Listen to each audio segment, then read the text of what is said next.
Hello, नमस्कार. कसे आहात सगळे? तर स्वागत आहे तुमचं माझ्या व्लॉगमध्ये. तर तुम्हाला वाटत असेल की मी आज गच्चीवर कशी काय? तर आता चालू आहे मे महिना आणि मे महिना म्हणजे कडकड उन्हाळा आणि त्याच्यात म्हटलं आता समोरचा महिना आहे आता पावसाळ्याचा. म्हणून म्हटलं गाद्या वगैरे वाळू घालायच्या राहिल्या होत्या माझ्या, तर ते आज घालून घेते.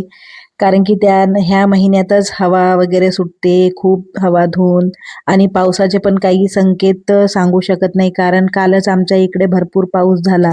म्हणून म्हटलं राहिले सुईले कामं आपले सगळे करून घ्या आणि जे गाद्या वगैरे आहे ते वाळून घ्यावं, कारण की 12 महिने मग अशी ऊन भेटत नाही आपल्याला.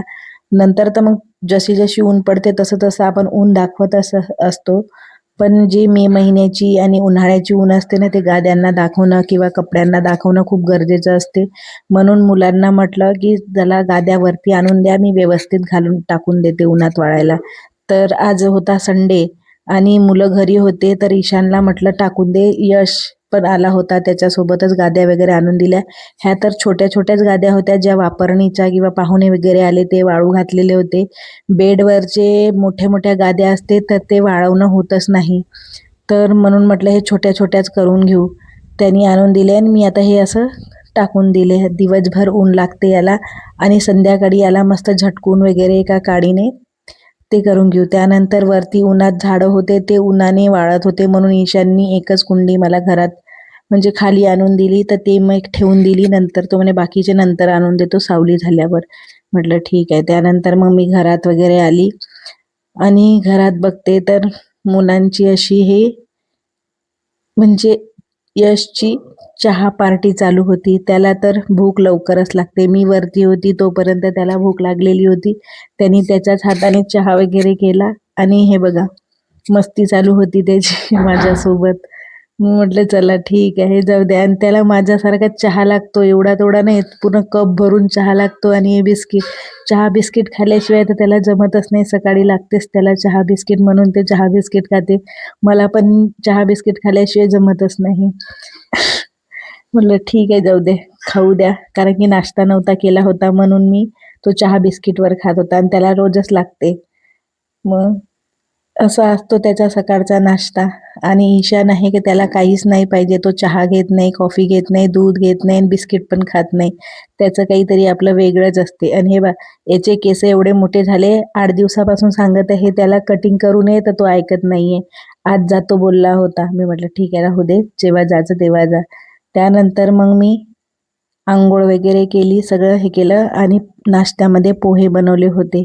पोहे खाऊन झाले आणि लगेच स्वयंपाकाला लागले. स्वयंपाकामध्ये मी आज मसाले भात आणि कढीच बनवणार होती. कारण की आज अजून भरपूर खूप सारे कामं आहे मला घरातले, वाळवण चिळवण करणं. म्हणून मी म्हटलं जाऊ द्या, थोडं थोडं जे आहे आपलं ते आता सध्यापुरतं हे करून घ्या. मसाले भात वगैरे केला, फोडणी वगैरे घातली. त्यानंतर मी कढी पण करणार होती. यांनी मला दही आणून दिलं होतं, मग त्यासोबतच मसाल्यासोबत नुसती मसाले भात थकत नाही, म्हणून कढी करायची होती. मग कढीला पण फोडणी घालून दिली. आणि मग त्याच्यानंतर हे यांनी लसूण वगैरे आणून दिला. मला लसूण पण निवडायचा होता, कारण की दुकानासाठी तुम्हाला तर माहीतच आहे मला अद्रक लसूणचा पेस्ट काढून द्यावं लागते. अद्रक वगैरे धुवून त्याचे तुकडे करून, मिरचीची पेस्ट आणि अद्रक लसूणची पेस्ट काढून देऊन त्यांना भरणी भरून अशी द्यावं लागते. ते रोजच लागते मला, म्हणून त्याची पण तयारी करून घेतली. हे अशी भरण्या भरलेल्या आहे माझ्या घरी. जे दिसते हे आमच्या दुकानातल्याच भरण्या असतात, वाचलेल्या ज्या रोजच खाली होतात अशा तिथे. म्हणजे शेजवानच्या वगैरे ज्या असतात ना, त्या भरण्या असते, ते खाली होऊन जाते. मग ते असे घरी आणते. मग आम्ही अद्रक लसूणची पेस्ट वगैरेसाठी वापरून घेत असतो. मग याच्यातच मी पेस्ट करून घेतले, 2-3 डब्बे भरून घेतले असे, म्हणजे जेणेकरून जेव्हा ते निघतील तेव्हा ते त्यांच्या थैलीत भरून ते निघतील. म्हणजे मला म्हणण्याची हे नाही की नाहीतर मग म्हणते की काढला नाही का पेस्ट, उशीर झाला. मला माझ्या मागे खूप घाई लावतात, म्हणून मी आधीच करून ठेवून देते. अशा भरण्या मी सगळ्या भरून ठेवल्या, अद्रक लसूणचा आणि मिरचीचा. त्यानंतर मी बेडरूमला आली आणि बेडरूममध्ये मी माझे खूप सारे ड्रेसेस वगैरे काढून ठेवले होते, जे शिलाईचे खूप दिवसापासून राहिलेले होते.